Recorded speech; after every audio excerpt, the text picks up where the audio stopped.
You agree to be a good man and true and strictly to obey the moral laws. I do. You agree to be a peaceful citizen and cheerfully to conform to the laws of the country in which you reside. I will. You promise not to be concerned in plots, conspiracies against the government, but patiently to submit to the law and constitutional authorities. I will.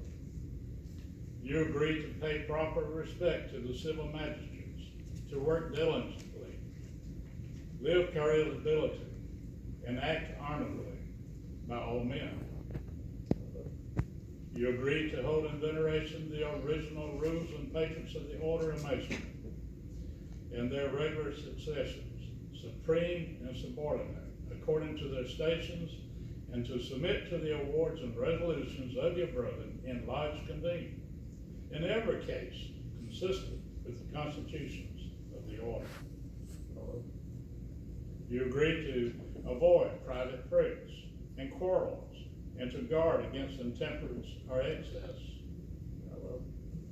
You agree to be cautious in your behavior, courteous to your brethren, and faithful to your lives. You promise to respect genuine brethren, and to discourage impostors, and all descendants from the original plans of Masonry. You agree to promote the general good of society, to cultivate the social virtues, to propagate the knowledge of the mystic arts.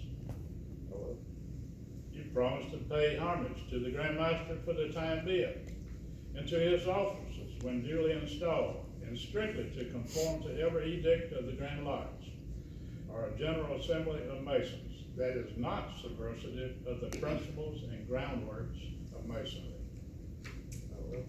You admit that it is not in the power of any man or body of man to make innovations in the body of Masonries. You promise a regular attendance on the committees and communications of Grand Lodge on receiving proper notice, and pay attention to all duties of Masonry on convenient occasions.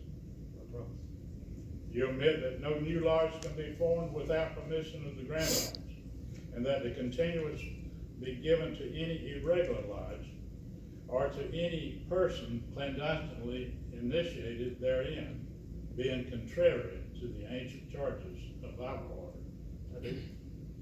You admit that no person can be regularly made a Mason in or admitted a member of any regular lodge without previous notice and due inquiry into his character.